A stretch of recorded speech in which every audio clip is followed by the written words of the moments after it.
Okay, good evening, everybody.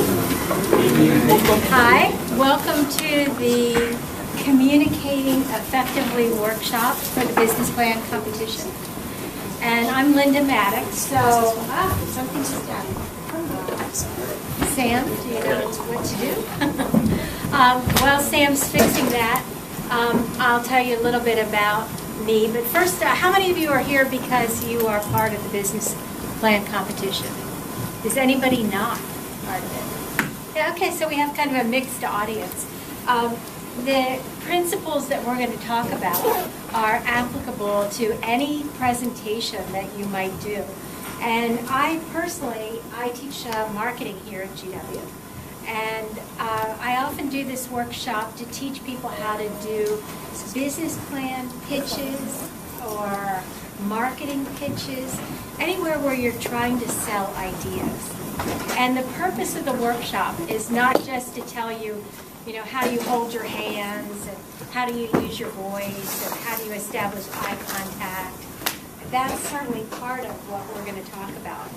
But the real purpose is to talk to you about how to manage information and present large amounts of information, which most everybody has when they've done a good job on something, and how to present it in a winning way, a way that people will buy into your ideas, will do what you want them to do, which may be to give you money, like for the business plan, to support your idea, to follow your way of thinking, whatever it is, to give you the business.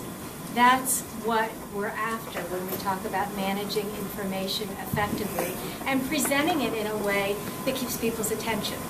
So the other person that's going to be presenting a little bit later is a guy by the name of Darshan Mehta. And if you know how to say his name, he's like really impressed. His first name is Darshan, like Martian with a D. So if you act like you know how to say that, he'll be totally impressed with you. He is an adjunct professor here. He also has his own online market research company called iResearch, and he's going to be talking to you about visuals in communication. And I can vouch that he's a pretty good guy because I'm married to him as well. So, so when you meet him, that's why I'm able to tell you so much about him and how to pronounce his name. I've been here at GW for a long time, actually my whole career since I got my PhD years ago. I taught at a couple other places, Syracuse for a while. I still was getting my doctorate, but mostly I've been here at GW. And the business plan, I've been part of it from the very beginning, the business plan competition, and I love it. I think it's a great thing, and I'm very much a believer. If you took one of my classes, I teach from an experiential learning platform.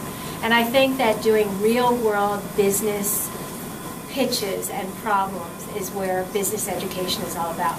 So those of you that are interested in that or are part of the business plan competition, I applaud you because I think it's the best way to get great learning experience in the classroom. And in addition to teaching this workshop here, I just got back from Thailand. Actually, it seems like a million years ago, but it was less than a week ago. I teach this every year in Thailand. I teach it in Sweden. So my other passion, other than teaching, is travel, and I try to combine the two. And one of the things that I find is that people the world around have one fear that they share in common, and that's getting up and presenting in front of people. And I just wonder, how many of you are afraid, have fear of any kind to get up and present in front of a group? How many of you have fear like that? Sometimes, yeah. Is there anybody who loves it up here? Okay, wow, that's interesting. This is the most number of people that I've ever had that actually admit to loving it up here. And both types of people, those who love it up here and those that are a little apprehensive, and maybe even there's somebody out there like I used to be. I used to be the type that if I knew I had to do a presentation, I would get a migraine headache and be sick for 3 days before I had to do it. I mean, I was that fearful of it. And I'm sure there must be at least one person out there who's feeling like that, who really doesn't like to do it. All types of people have problems doing good presentations. Those people who love it up here have a unique problem. Any idea what it is? Those of you who love to do presentations, what's your downfall? Talk too much. Talk too much, yeah. And that causes what? Disconnect sometimes, or time management issues. You know, you're the type of people that get up here and you just are like loving it, and especially when you get good feedback from the audience, and you're going on and on, you know so much about the subject, and all of a sudden somebody says stop, and you are thinking, I just began. So don't think that if you're afraid to do presentations that you're the only one that has problems, because people that like it up here also have issues, particularly with time management and making information sticky, not rambling. Why is oral communication so important? Well, I like this quote a lot. The thinking human being not able to express himself stands at the same level as those who cannot think. What exactly was our friend Pericles saying when he said this? What does that mean? That's one of those quotes you kind of have to read a couple times to get the gist of it. But what's he really saying? It doesn't matter if you're intelligent or not, or if you have a great idea, if you can't tell anyone about it through writing or orally, then you're on the same level as someone who has no ideas whatsoever. Yeah, because we don't know. And I'll tell you a story, and this is a true story. I was teaching a class, and actually it was a graduate class, and the students had done a project for Saab. Remember Saab? They were a nice car that kind of went by their wayside. And they were presenting a campaign for Saab. And this one team did not win. And they came up to me afterwards, and they were dreadfully upset that they had not won, and that they didn't get an A on the project. And this one guy, he was like adamant, and he said, you know, I can't believe that you would give that team the business, and you would give them an A, and you would not give us an A, because we worked on this project day in and day out. And he took out a piece of paper and he wrote down the name and the phone number of the librarian. And he said, I want you to call the librarian and find out how much we were in the library and how much we worked on this project. And how dare you give those people who didn't work as much as we did the business and give them an A. And I said, you know, essentially this, I can't follow you around and see how much work you did. The people who are judging the business plan competition can't really tell how much work you did. The only thing they see is your 20 minutes of fame, standing in front of the group, presenting your ideas. And that's how they determine how smart you are, how deserving you are of funding, whether or not you should get a business, whether or not you should get an A, whether or not somebody should believe in what you're saying. So a lot of people say, so it's all about the song and dance? Well, not all about the song and dance, because if a speaker gets up here and is very glib and can talk real well but says nothing, you as an audience pick that up pretty quickly, right? But there's enough people out there in the world that have good ideas. Like, for instance, all the groups that have been picked now to present their ideas in the business plan competition, they all have a pretty good idea. But what's going to make the difference as to who gets picked is how well that idea is presented and how sticky the information is. So that's why we have a workshop like this, to kind of give you some background in how to do a good presentation. And then you'll be coming in to see me and John Rollins, who just walked in the room. And we'll be actually watching your presentations and giving you some coaching and feedback. Because it's one thing to sit here and listen to me for an hour or so. It's another thing to actually make it work for yourself and get some one-on-one feedback. That's what makes good presentations and good presenters. So we're going to be doing a combination of those things with you. But remember Pericles, and make sure that, well, this is a good time to ask. You're doing like a tremendous amount of work on whatever project it is you're working on, whether it's the business plan or some other big project at work or at school. What percentage of your time should you put into gathering the information, doing the research, and what percentage of your time putting your presentation together? 70-30. 70% gathering the information, 30% putting the presentation together. Okay, any other? 50-50. I want to call them 50-50, you say, okay. Would you have thought 50-50 before I asked the question?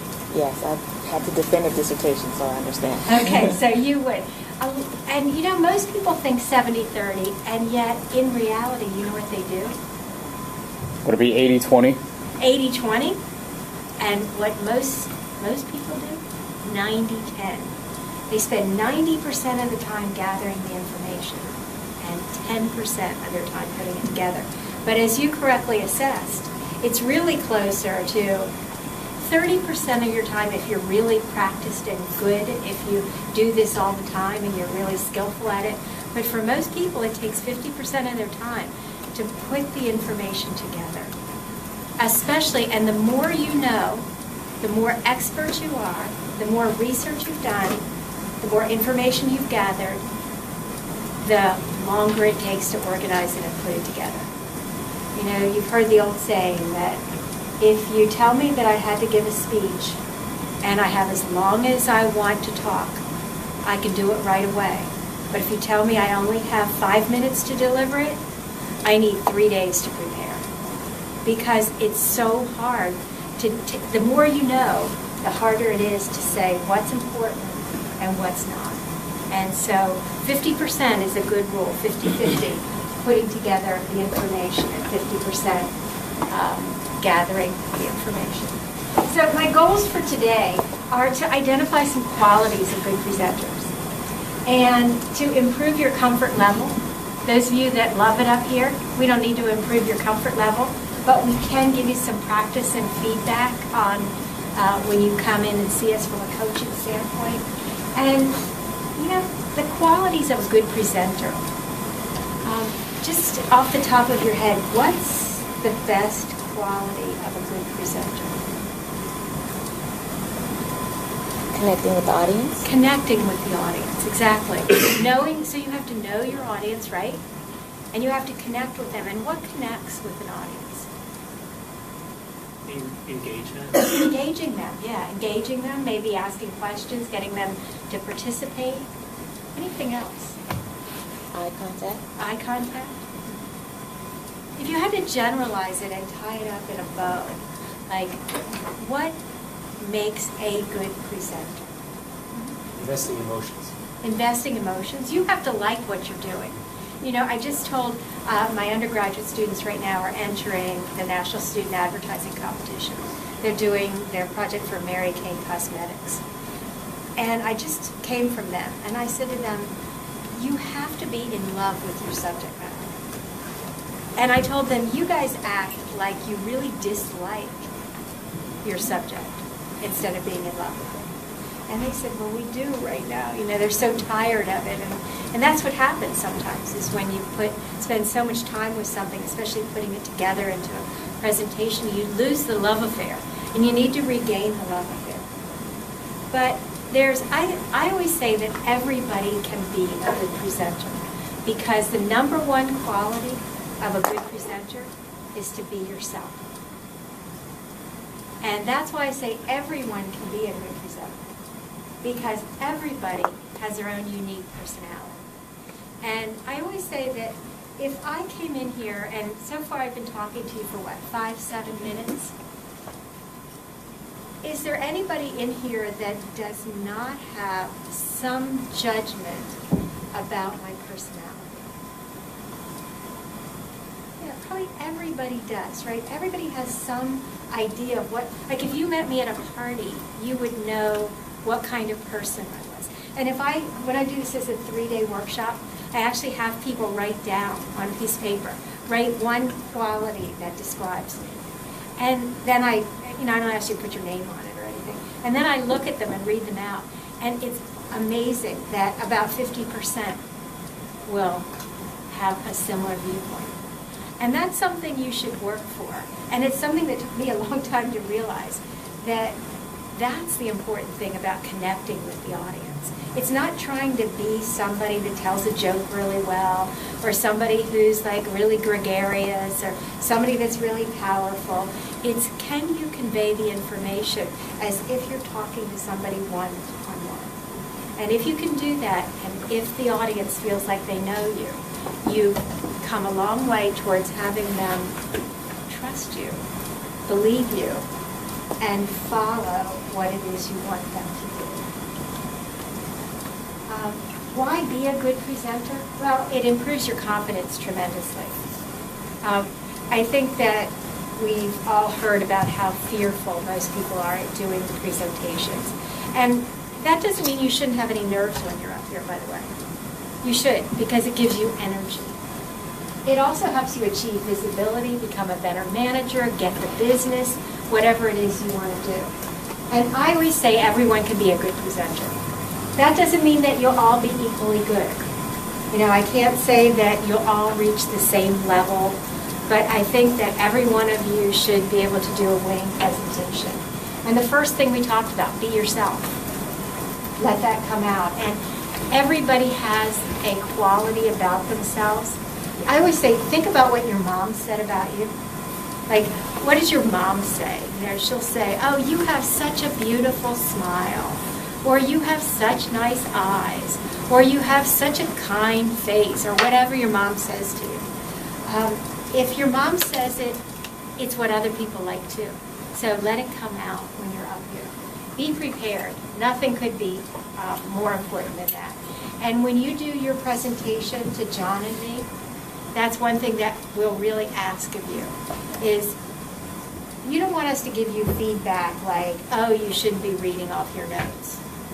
Everybody knows you shouldn't be reading off your notes, right? I mean, it's just not a way to sell an idea. I saw a guy give a presentation about how to do good business pitches at advertising agencies. And he said, if you're talking about your babies, you don't need notes. And that's a good way to think about it. These ideas are your babies. You don't need notes. So be prepared. Know the subject matter like your own name. And be really prepared. If you haven't practiced your presentation at least 3 times perfectly, that means timed, saying everything you want to say, getting it all out exactly like you want it. If you haven't done it, that at least 3 times you will screw up here. I guarantee it. And people that don't believe me always get this look that crosses their face when they screw up, and they say, oh, you told us. And it's true. I mean, I've done it myself. Practice 3 times perfectly. Be a little nervous, because if you're not, you come across flat and bland.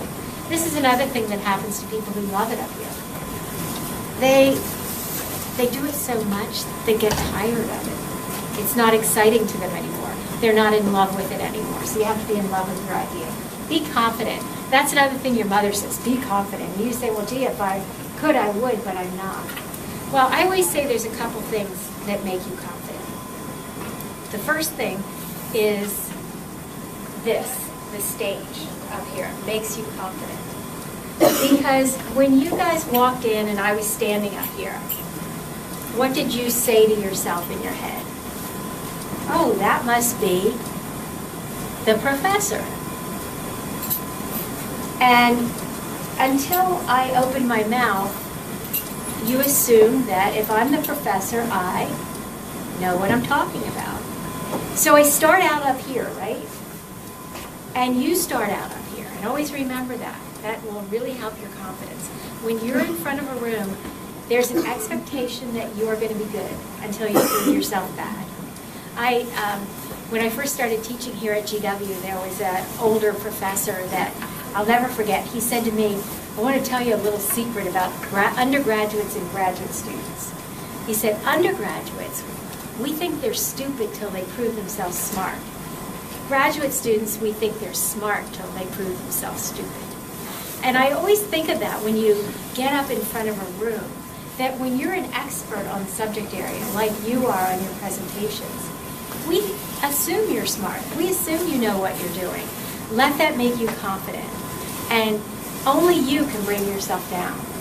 You start up here, so your confidence should allow you to rise up. Be natural. You know, a lot of people who teach how to do business presentations say, oh, you know, you've got to hold your hands a certain way, and you can't do this, and you can't do that. And I found that when somebody dwells on what they shouldn't be doing, it makes them crazy, and it makes them a bad presenter. When I first, I went to Penn State for my undergraduate and graduate, one graduate degree. Do any Penn Staters in the room? Woo! Yay! We are. And I remember there was a required course in public speaking that we had to take as freshmen. And I was scared to death to do that course. And I remember I really practiced for my first presentation. And I was really nervous about the grade that I got. And so the very first day after the presentation, the professor came in the following class and had a paper for each of us where he had written comments. And my comment, the only thing that was written about my presentation on the paper was stood with one hip jutting out. I guess I was standing like this. And I, like every time I'm presenting now, I'm like, oh, okay, you know, it's my hips jutting out. And for years that made me sort of a little nuts, you know, like that's all I was thinking about. So yes, we may tell you, or you may think about not saying okay too many times in your presentation, or standing like Mr. Clean, or standing with one hip jutting out. But those kind of things, if they're part of your personality, sometimes I think they can be an advantage. So don't make yourself too crazy about that.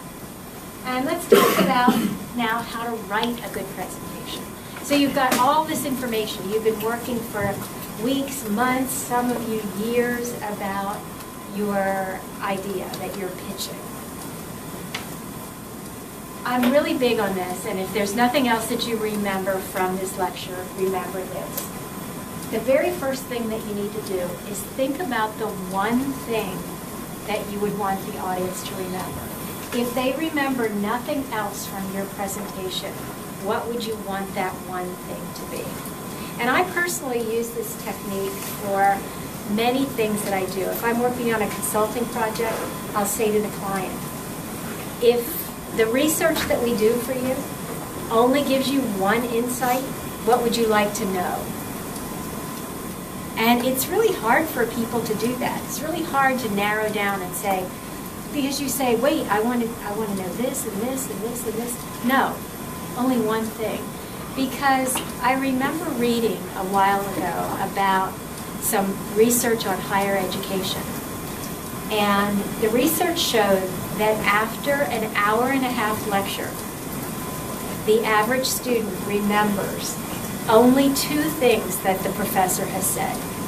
And it was like, you know, I clutched my chest. I thought, how could that be? I spent all this time and they only remember two things? And then, you know, I've taught students like one semester and then I have them again the next semester. And I'll say, you know, you remember I talked about, and they sit there like, I don't remember that. I don't think you ever talked about that. And I know in my heart that it is true. The human mind does not remember everything they hear. They remember the basic thing. And that's why they have a core objective. And really think about that. If they only remember one thing, what would you want that to be? And you don't want that thing to be that you forgot something or that you apologized about something. So don't tell them that. You know, that is something that people that do presentations often do. They start out with an apology. Oh, I'm sorry to be doing this. I'm sorry to have forgotten that. My greatest example of it was a group of Swedish students that I had taught. And they were presenting to the European version of GM, Opel. You may have heard of Opel. And the group of them was standing up there, and the judges were sitting along the front of the room, and the person started talking, and he said, Good morning, ladies and gentlemen. It's so nice to have you here. We had the best handout prepared to give to you. But Sven forgot them to bring them. So we're going to go along, and I'm going to try to talk you through it on the slide. Well, first of all, poor Sven was there, like, dejected. But more than anything, what was the audience thinking about the whole time? What was in the handout? What was in the handout? What was in the handout? So be careful about that, because you want the one thing that they remember to be really stellar. You want it to be the core value that you're trying to present. You want them to leave remembering you. Because, like in the business plan competition, John, how many are they going to see at one time? 10 teams. 10 teams. Think about it. They're going to see 10 teams. Trust me, they're not going to remember everything about all 10 teams. So strive to have them remember the most important thing about you. Limit your objectives to fewer than 5. You don't want to have like a whole string of objectives, because you only have 20 minutes. You can't possibly present everything and get them to remember it. And then you need to think about the purpose of your presentation. And you see there's a lot of things up here to persuade, inspire, inform, sell, instruct, entertain, change behavior. So what do all of you want to do when you do your presentations? For every presentation that you ever do, what do you want to do? Convince the audience of something. To do what? To convince the audience of something. To convince the audience of something. So it's not just to inform, right? It's not just to inform. And yet a lot of people say that. They think, oh, well, my job is to inform. Like, if I thought that my job was just to inform you, I would not be as good at doing my job. Because my job is to persuade you what? That you can be good presenters, that you will be good presenters, and that anybody can be a great presenter. So everybody needs to be persuasive. There's a fine line between persuasion and inspiration. If I came in here and I said, I know that each and every one of you has it in your soul to be a great presenter, you might say, calm down. Like, I had a guy in my class one time, he got up and he did his presentation, and he was kind of like that. He was actually like, there were people sitting in that, and he was like leaning over them like this, and he was like, and I could feel them, they were like looking away, and afterwards I remember saying to him, I said, Matt, you really have a lot of enthusiasm, but you're a little bit like a used car salesman. And I'll never forget, he said to me, I am a used car salesman.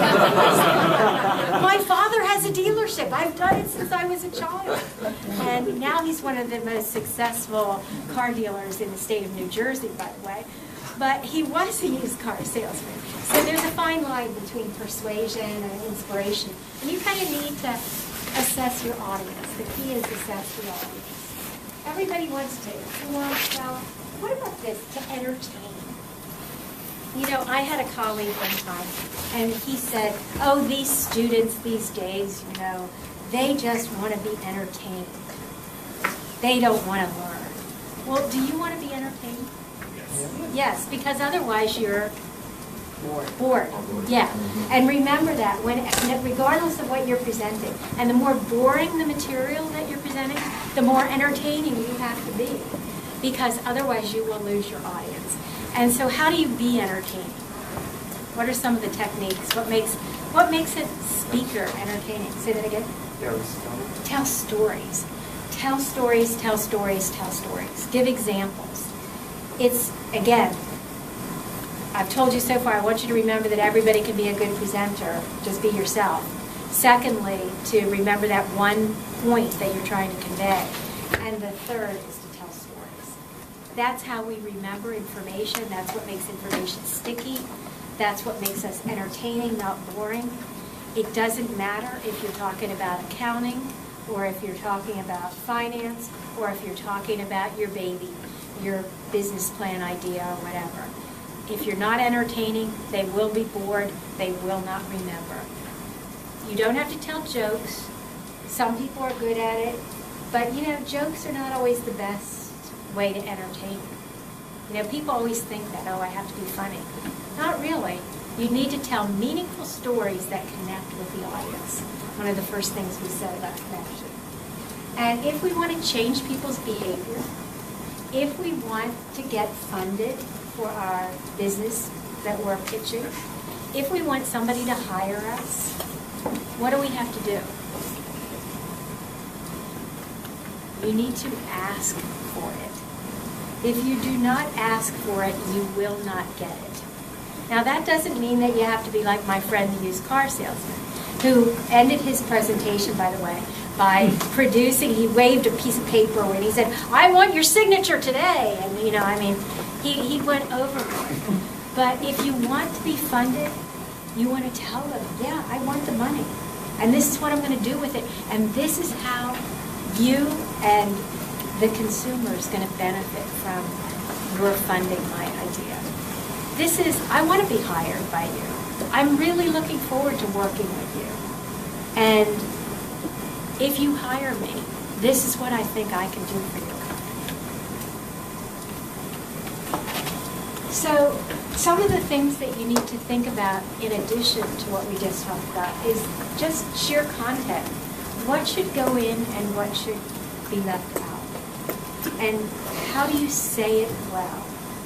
Verbal.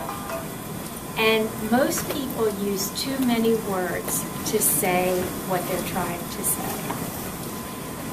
If you could right now erase a certain phrase from your presentation, and I don't want to hear it from anybody, what our research set out to do was,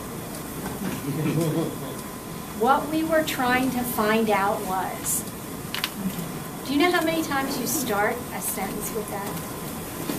And what happens when the audience hears that? What we set out to do was, during that brief little span, you take a mini nap. And you have to almost be woken up when the important thing comes. So start out with the important thing. Research showed, boom, go right into it. So get rid of those throwaway phrases. They're the worst things that you can possibly do. So think about the content, the one thing you want the audience to remember, and get to it and use short, crisp, clear, concise, meaningful, jam-packed, powerful, emotion-laden words. And use pauses well, because you don't have to fill every second. Was that a question? Can you speak up a little bit? Yeah, I can try. I probably should have a microphone. I'm really kind of talking loud. Do you want to move up?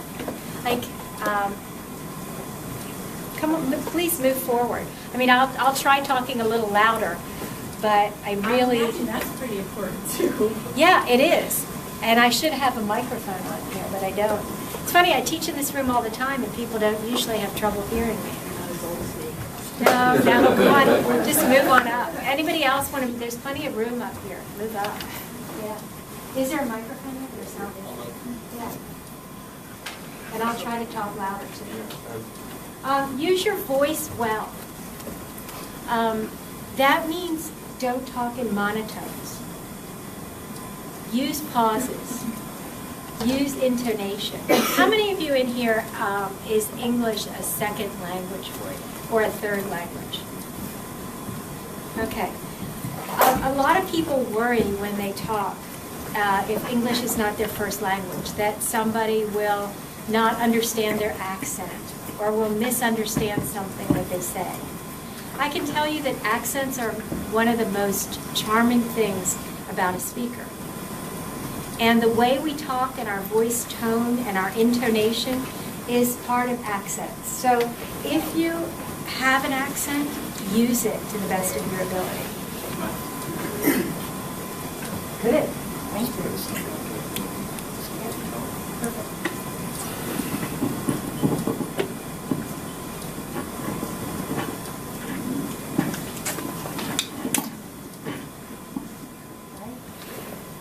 How's that? Is that better? Good. Yeah? Okay. Everybody can hear me now? Good. All right. Do I need to start over at the beginning? I hope not. Accents I was talking about. I'll give you this is a real story. It's one of my favorites because it was a real story. I had a student in one of my graduate classes in consumer behavior by the name of Francois. So Francois obviously was French, and he was presenting to the town of Rockville, Maryland. And they were supposed to be talking about what kinds of businesses would best succeed in the town of Rockville.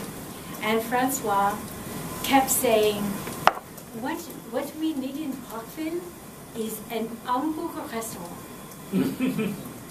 An hamburger restaurant.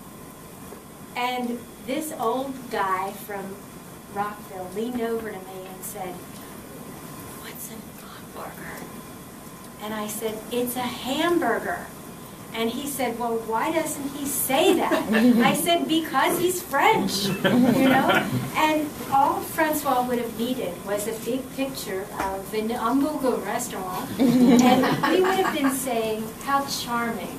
Isn't he charming? Isn't that lovely?" And we all would have been thinking that we wished we could say hamburger restaurant. So if you have some concern about whether you're going to be understood or whatever, think both visually and voice, and modulate your voice. It's really, really important. Use the right visuals. Use the right actions. Maybe you want to demonstrate something. If you have a great idea and you're trying to convey it to somebody, maybe you want to show how it works. So bring in a demo. And rehearse, rehearse, rehearse, at least 3 times. Otherwise, you will not complete it the way you want to. Know your audience. That sounds real obvious, but I'll tell you, if you know your audience, even something like going into the room and saying hello to a few people calms you down. Makes you feel like you're talking to real people instead of a room full of statues. If you're going to present to a group of judges, know whatever you can about them. Connect with them in whatever way you can. And this one, here's another one to really add to the please remember list, and that's talk in benefits, not features. Laundry lists are bad. If you go over, here's my product, this is what it is, this is what it does, here's another feature and another feature and another feature and another feature, you will not connect with your audience. Let's say that I brought somebody in here and I wanted to introduce them to you. And I wanted you to adopt them into, let's say, a study group that you were forming. And I said, here's John. He was born in 1990. He went to school in Altoona, Pennsylvania. He got a degree in computer science. He then went on to get a job working for XYZ company. And then he went back to graduate school, and that's where he is now. And he's really a nice person, and you should adopt him. Would you? Probably not. But if I said to you, here's John. John's claim to fame is that he can make any computer sing. John knows everything. If a computer breaks, he can fix it. If you need to do a presentation online, John knows how to do it. If you need to know how to do Excel spreadsheets, John is your man. When you go to put together presentations for your projects, you want somebody who knows the computer inside and out, can fix it if it breaks, you never have that worry. He can help you put together the best presentation ever because he knows everything there is about all the software out there. And you will benefit so much by having John in your group. Which John would you hire? The benefit John, right? The benefit John. Because every time you present a feature, it's not only boring, but even if you present it in an interesting way, it forces the audience to do what? To think. to convert the features to benefits for them. And as they're doing that, what are they not doing? Paying attention to you. So you need to do the work for the audience. Always benefits, not features. How is this going to benefit the consumer? How is this going to benefit the audience? Really, really, really important. And this core objective we talked about before, I say it again because there's a rule of thumb in presentations. If the audience doesn't hear something at least 3 times, they don't remember it. This is an important thing. Remember it. Always focus your presentation, because what if I'm standing up here and for some unknown reason, even though I've rehearsed, all of a sudden I have absolutely no memory of what I'm supposed to be saying next. Does that ever happen to people? Every single day. Did you see that? Who was the guy it happened to recently? He was doing something for Samsung and poor guy, what was it? Michael Bay. Yeah, Michael Bay. And he just froze. He couldn't do it, and he walked off stage. I mean, it was really, I felt for the poor guy. He just threw up his hands and said, I can't do this. And he walked off. So it happens to everybody. If you have a core objective, you always have that to fall back on.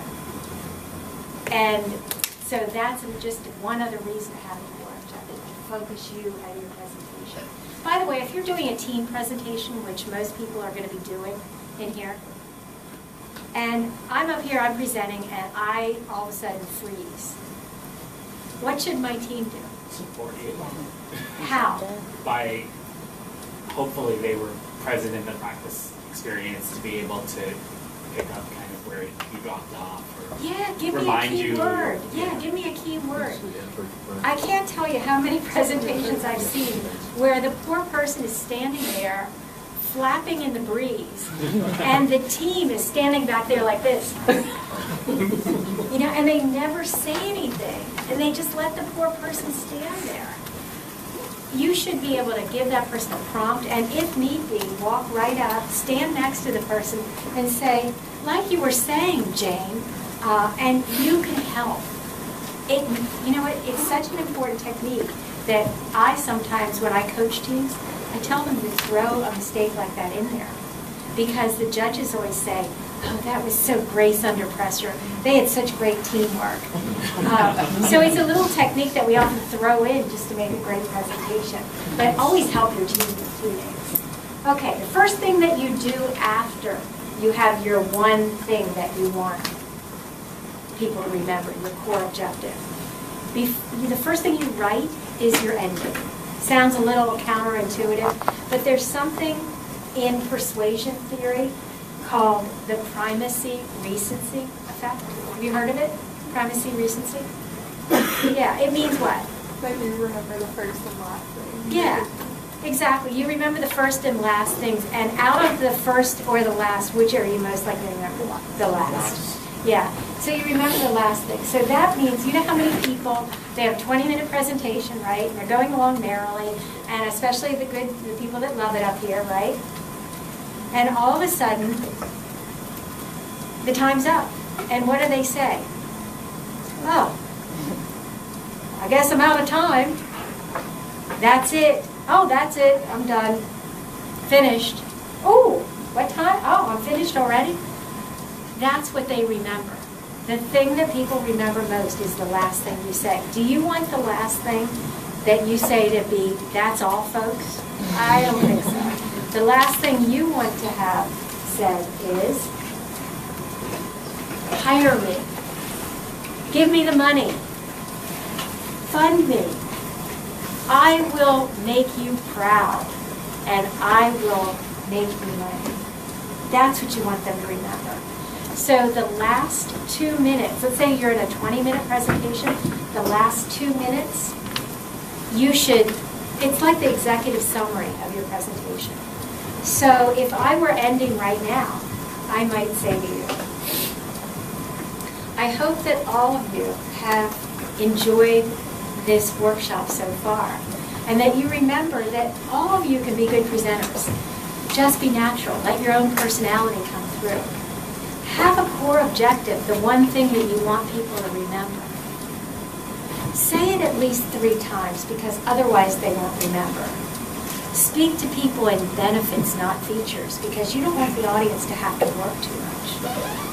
Always, always, always have a sum up and ask for the business. And if you do that, I know that you'll all do a winning presentation. So suddenly what was happening to you, hopefully, as you were listening to that, was you were remembering the details of each of those things when I talked about it. So it's a way to form participation. It's a way to leave the audience with the key thought that you want them to carry with them. And so what's this Plan B thing in here? Well, you're doing a 20-minute presentation, right? And you realize that it's 10 minutes into the presentation. You should know exactly where you should be at 10 minutes. Only you. Maybe you have a little buzz in your pocket from your cell phone timer that you set, or on your wrist, or whatever. And at that point, if you're not where you should be, you should know what you should be dropping out. And remember that the only people that know what you've left out in the middle of your presentation is you. That's the only person. The audience doesn't know.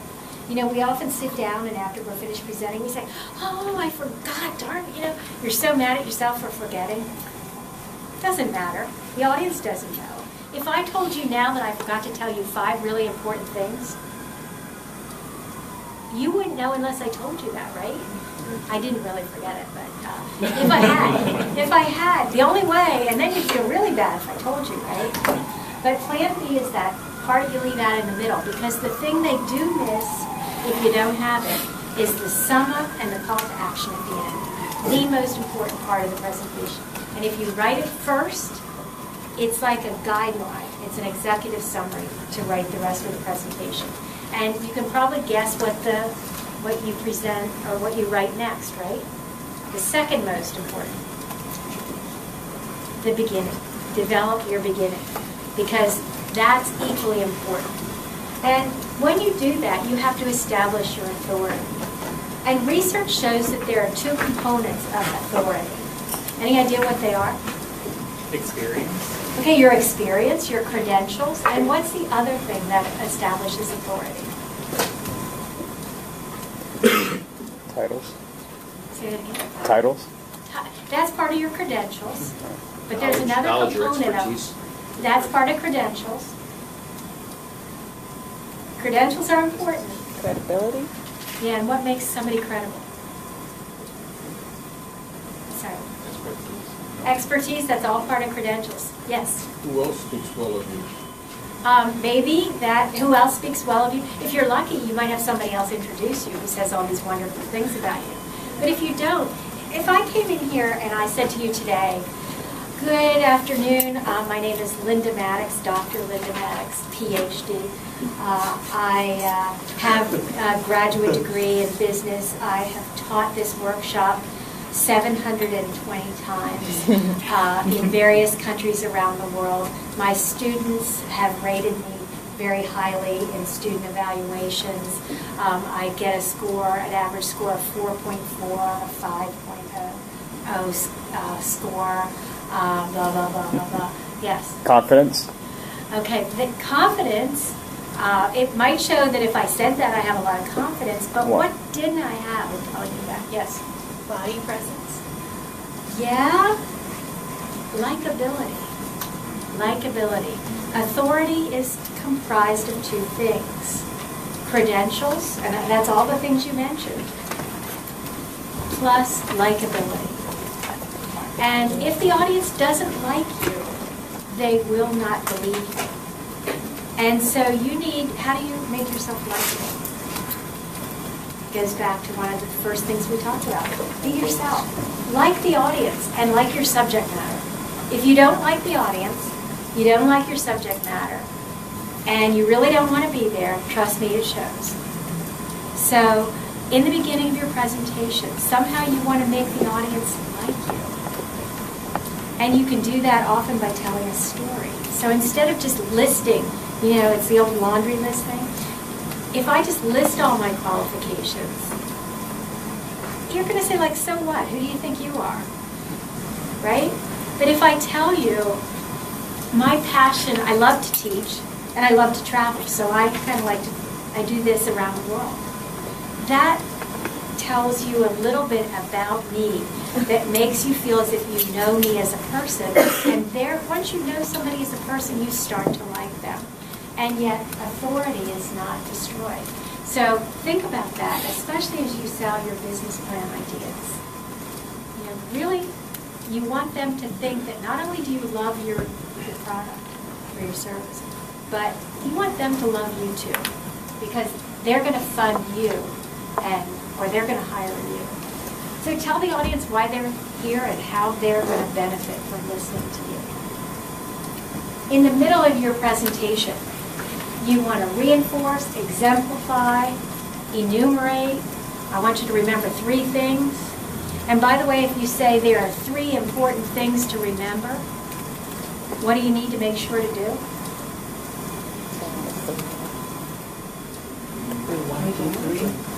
Tell all 3. How many times do we say there are 3 things I want you to remember, and then you tell the first one, and you kind of lose track, and you don't go on, and the audience is sitting there saying, did I miss something? They gave 1? No. They did 2. No, they did. So I'm going to tell you 3 things. The first one is, the second one is, the third one is. Those are the 3 things. So there's something in doing presentations called the setup. And that's, I'm going to tell you about the primacy-recency effect. Does anybody know what the primacy-recency effect is? Yes, you do. You tell me. I say, yeah, the primacy-recency effect is. And I tell you again. It's that repetition. It's organizing it. It's making it sticky in the consumer's mind. Repeat, as we just said, and mesmerize. I love that word. I love the word mesmerize because it's what you need to do, and it's one of those words that sound like what it is. And I always say that what's the key component of mesmerize? Your eyes, yeah, eye contact. And your eyes. If you're reading notes, and let's say that you think that you're really clever, and so you just happen to have your notes like hidden down here, or you have the computer screen down here, and you're just like glancing at it, and of course no one knows that you're looking at your notes which are down here, right? It looks like you're sleeping, doesn't it? So you lose the eyes and mesmerize if you are looking down, reading your notes, or whatever. So I guess you got the idea that I don't think you should ever have notes in a presentation. We need to use the screen to prompt you. The formula that we talked about, 1 main goal, the core objective, 2 examples or stories, 3 or more repetitions, and good verbiage. And keep it simple and short. Darshan's going to talk about not giving too much information because the audience can't remember it all. Use sound bites. I often call it branding your information. Keep it simple and short. The KISS principle. I've branded that. We did some research. We called it interludes with chocolate customers. And in that research, we talked to people about their stories of when they like to eat chocolate. Branding it, calling it interludes with chocolate lovers, makes people retain the information. Use themes. Tell unusual and interesting facts.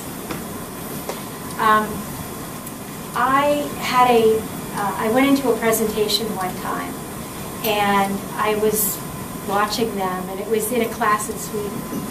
And the students, the team that was presented, I sat down and the professor said to me, they're going to go overtime. I said, how do you know? Did they do it before? She said, no, they're Germans. I said, well, but they're Germans. They're like, on time. And she said, yeah, but they think everything's important. So you watch, she said, they'll go over. Now, every time I watch Germans present, they always go over. And so I call it the German principle. Okay, what I've done there is I told you sort of an interesting little story, whether you believe it or not, but it is true. It's really interesting. And I branded it. So like now, if I say to you when you do your coaching, when we do the coaching session, don't be a German, you'll know what I mean, right? You'll be able to retain the information. So use unusual and interesting facts and speak conversationally. The most difficult thing to teach, you know, if I got up here and I said, for an hour and a half, I talked to you in a presentation tone. And what I wanted to convey to you this afternoon is that you can all be good presenters. All you have to do to be a good presenter, if I talk to you that way for an hour and a half, you would like hate me, right? Because I would drive you crazy. So talk conversationally. It's what most judges say most often. Tell your students, talk to me, talk with me, not at me. Really, really important. Use humor and emotion, testimonials, war stories. Tell them, you know, here's a story about a thing that was going wrong, but I turned it around and made it go right. Use demos, examples, and more than anything, overlap fields of experience. That means that if you draw two circles, the space in the middle where we share common experiences is where we connect. So try to tell stories and examples that the audience can relate to. That's overlapping fields of experience. Things to remember about your voice. We talked about a lot of these, but articulate, slow down. You know, I think everybody can afford to slow down. Pace your voice. Keep your voice firm. Now, a lot of people say, but my voice shakes when I'm up there. We usually don't notice it. Practice, try to keep it firm. Vary your voice tone. Use your accents to your advantage. Avoid apologies, cliches, notes. We talked about that. Presentation tone. Ums and okays. If you can count the number of okays that you have in your speech, if somebody's counting and afterwards they can say, you said okay 25 times, it's too much. Does that mean you can never say okay? No. It just means try not to be repetitive. Your actions, dress appropriately. I mean, that sounds real obvious, but a lot of times people don't. And in the beginning of your presentation, what you want to do is, if those judges are sitting there, go up and shake their hand, talk to them, and connect with them. Anything you can do to make that connection is good. Maintain pleasant facial expressions. Well, you say, that sounds pretty obvious.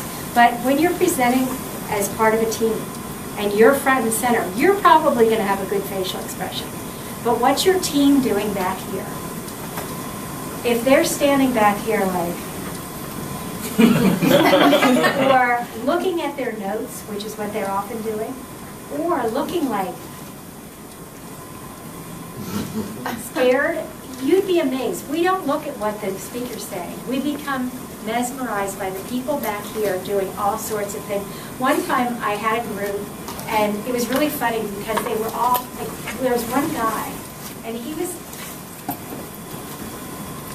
was doing his gestures, and he looked like, like those old-time Motown groups or something back there. And everybody was like watching him because they didn't know what he was doing. Imitate the culture of your audience.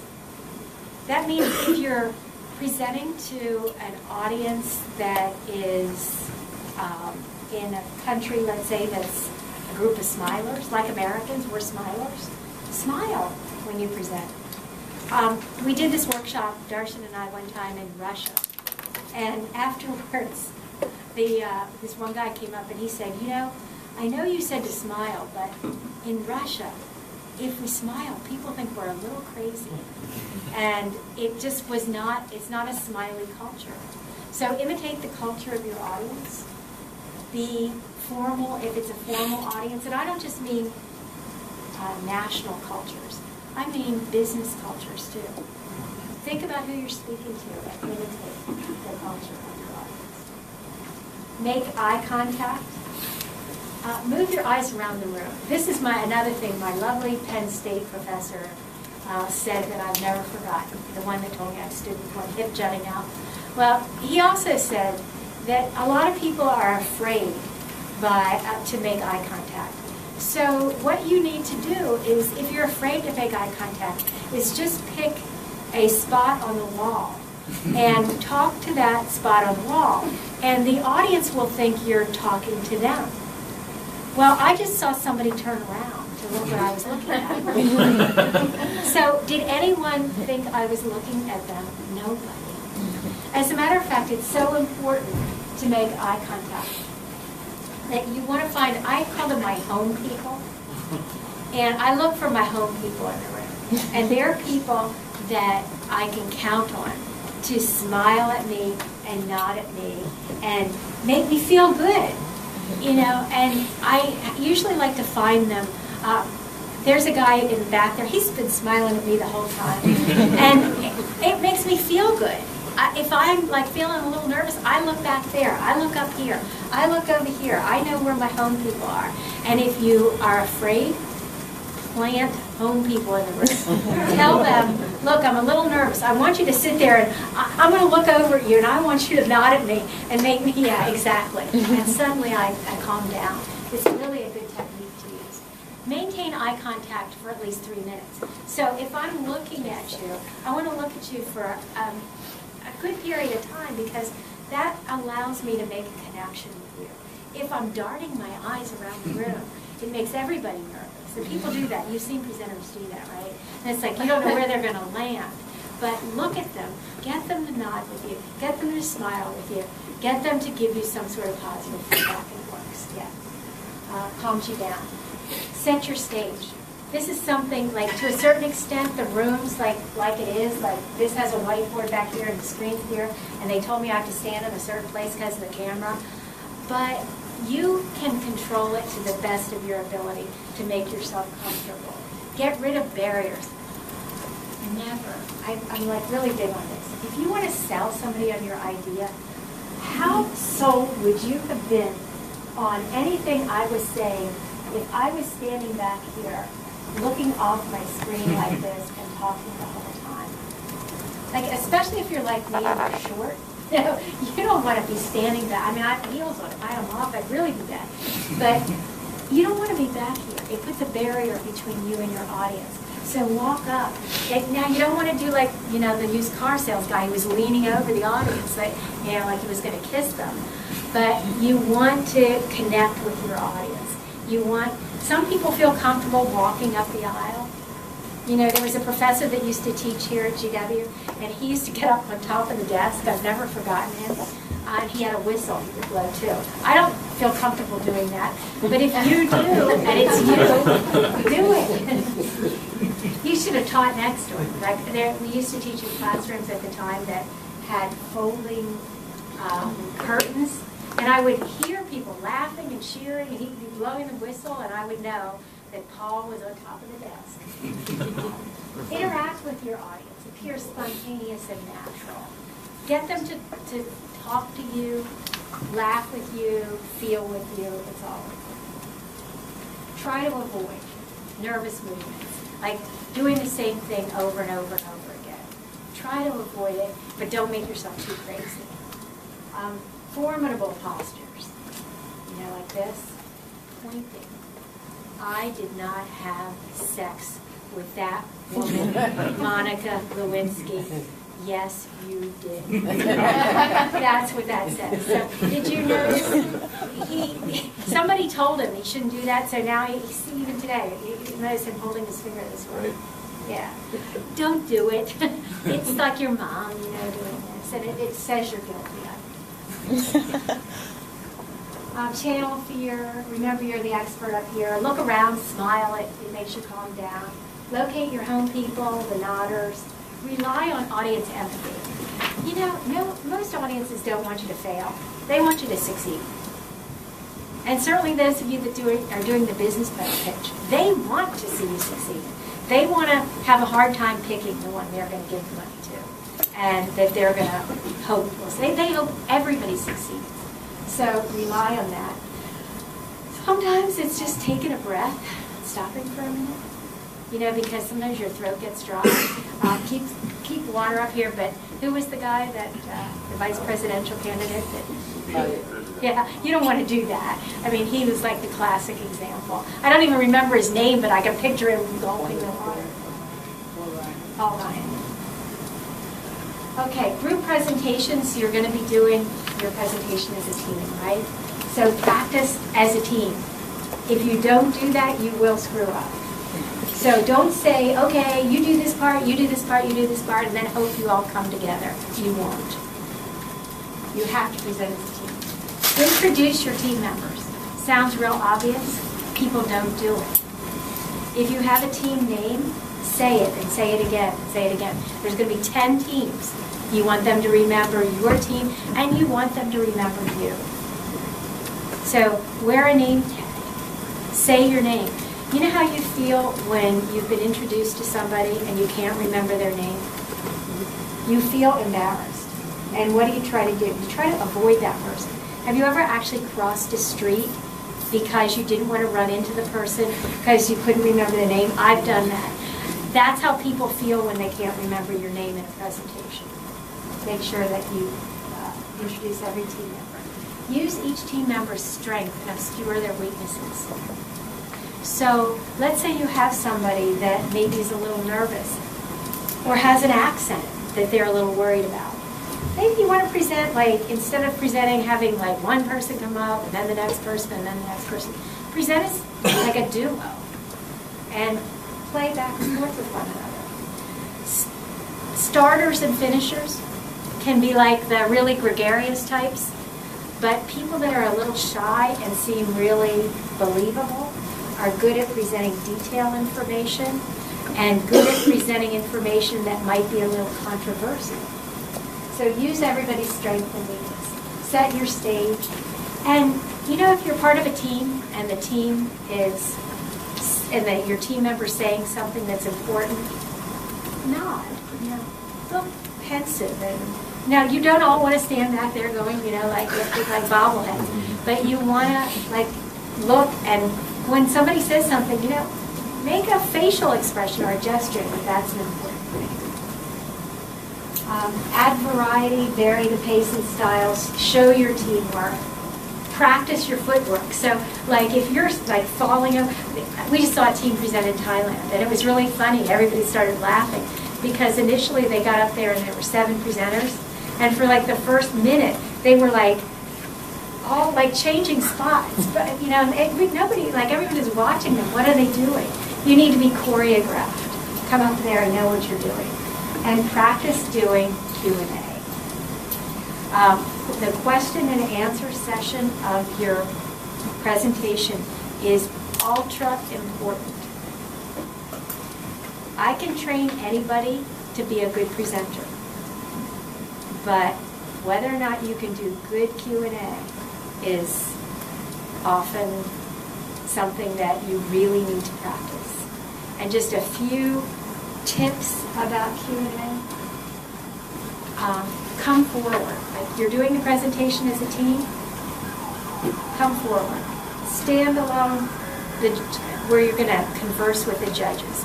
Don't, if I say any questions and I come back here, what does that say? It says, I really don't want to answer this. Or let's say that the team is coming forward and 1 or 2 team members, hands that. It says they don't want to answer questions.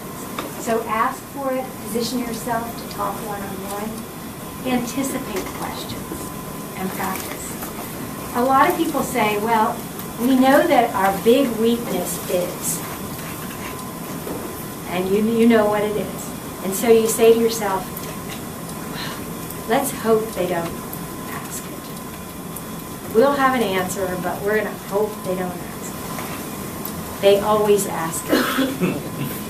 If you know it's a weakness, they'll know it's a weakness. And so what you need to do is control it.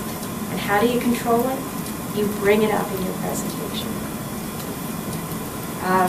If you are doing and when we do the 3-day workshop, we have the students try to sell a non-English speaking country to a group of Midwestern Americans who've never been outside the U.S.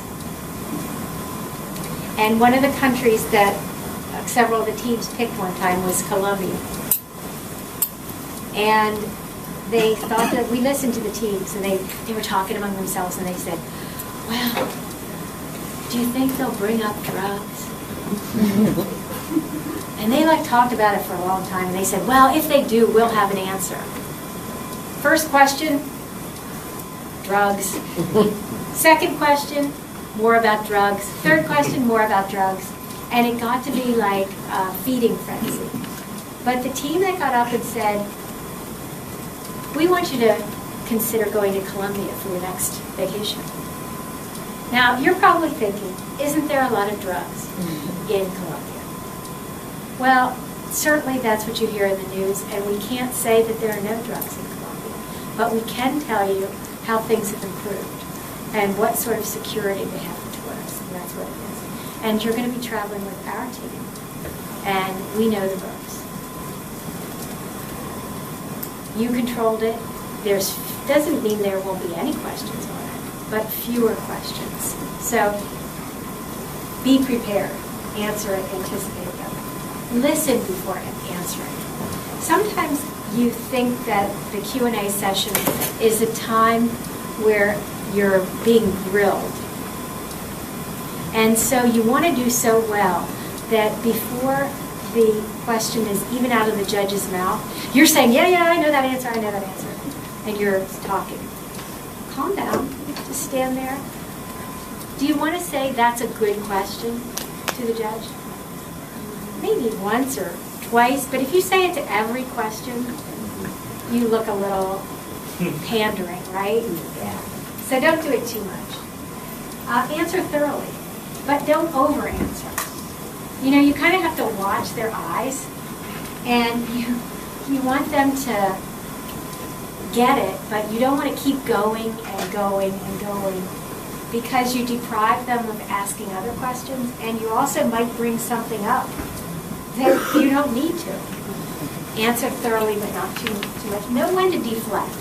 So let's say you've got, like they're asking you about drugs in Colombia. And you can't get these people off of it. I mean, they're just on to that. And they're hitting you with it. You answer the question, you finish the answer, and then you say, are there other questions that I can answer? I'm not looking at you, because if I don't look at you, you can't keep hammering me on that. So know when to deflect. Now, you don't want to do it right away, You don't want to, not let somebody ask a question.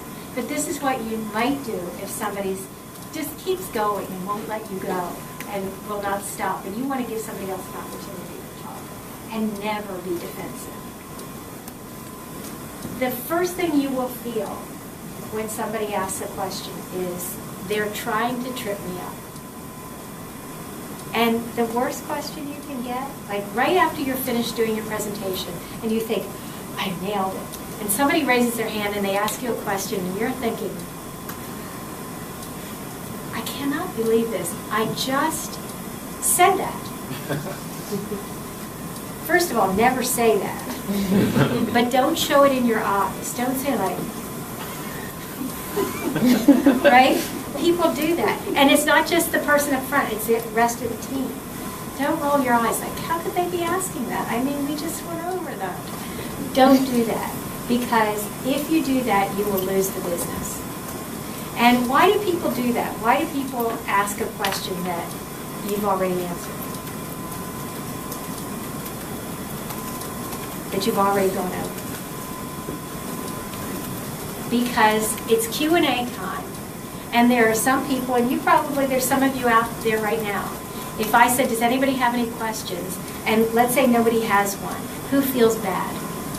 Anybody feel bad? Usually some people feel bad, right?